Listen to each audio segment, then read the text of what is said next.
நம்ம செங்கப்பாடி போக போகிறோம். பார்த்தீங்க கேட்டு போட்டிருக்காங்க. இது ஃபாரஸ்ட் கேட்டு. இதை தாண்டி தான் போகணும். நம்ம ரெண்டு விஷயத்தை பார்க்க போகிறோம். ஒன்று எஸ்ஐ தினேஷை சுட்டு கொண்ட இடம் ஒன்று, அவங்க பங்காளி 4 பேர்த்த சுட்டு கொண்ட இடம் ஒன்று. இது ரெண்டையும் கவர் பண்ணி உங்களுக்கு வீடியோ அப்லோடு பண்ணுறேன். அது இந்த வீடியோவில் வராது, பார்த்தீங்கன்னா அடுத்த வீடியோ ஒவ்வொரு வீடியோ தொடர்ச்சியாக வரும். நம்ம வீரப்பனாரோடைய சந்தன காட்டுக்கு செல்ல போகிறோம். சந்தன காடுனா எல்லாமே சந்தன காடு இல்லை, சந்தன மரங்கள்லாம் வெட்டி எல்லாம் சாப்பிட்டாங்க.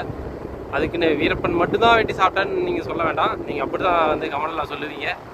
ஸோ இருந்தாலும் இந்த காடு மலைகள் அப்படியே பார்த்துக்காங்க. மரங்கள்லாம் மழை இல்லாதனால ரொம்பவும் காஞ்சு போய் இலைகள்லாம் கொட்டி போச்சுங்க. இந்த ரோடு பார்த்தீங்கன்னா செங்கப்பாடி வரைக்கும் இப்படி தான் இருக்கும். நிறைய பேர் கமெண்ட் பண்ணியிருந்தீங்க.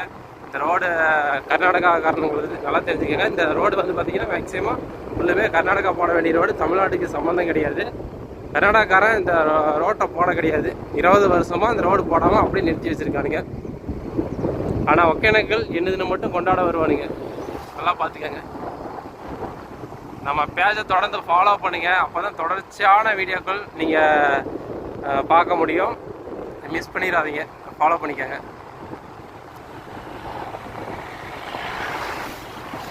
நம்ம போன டைம் போனப்போ பார்த்தீங்கன்னா யானைங்களை இதெல்லாம் நம்ம பார்த்தோம்.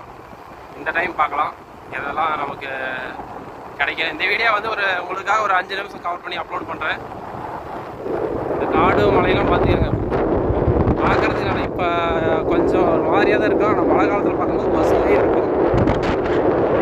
இதெல்லாம் பார்த்தீங்கன்னா யானைக்கு வந்து இதெல்லாம் வண்டியில் இருக்கக்கூடாது அப்படி இப்படி வாங்க ஃபாரஸ்ட்டுக்காரங்க.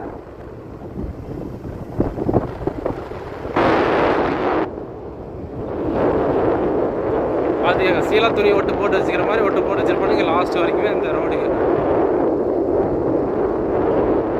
இரவு நேரத்தில் ஒரு 7-8 மணிக்கு மேலே வந்தீங்கன்னா ரோட்டில் வந்து யானை நிற்கும். தண்ணி மேலே கீழே வந்து பாலாருக்கு போய் தண்ணி குடிச்சிட்டு இதில் போய் தண்ணி குடிச்சிட்டு என்ன பண்ணோம்னா மறுபடியும் எங்கள் ரோட்டில் வந்து நின்றுட்டு இருந்துட்டு அப்புறம் போயிடும் காட்டுக்குள்ள. ரோடு செம ரோடு. இந்த மாதிரி ரோடெலாம் வந்து வாழ்க்கையில் நீங்கள் எங்கேயுமே பார்த்துருக்க முடியாது.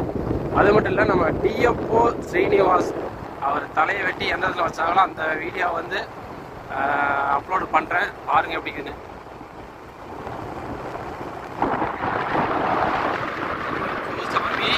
செம்ம ரோடுப்பா. ஆஃப் ரோடுனா ஆஃப் ரோடு பயங்கரமான ஆஃப் ரோடு இது.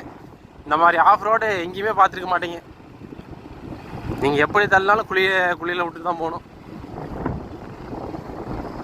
ஒரே ஒரு காட்டு தீ மட்டும் பிடிச்சிதுன்னு வச்சுக்கோங்களேன், காடு கம்ப்ளீட்டாக எரிஞ்சு போயிடும். ஏன்னா அந்தளவுக்கு வறட்சியாக இருக்குது மழை இல்லாதனால. மழை பெஞ்சாதான்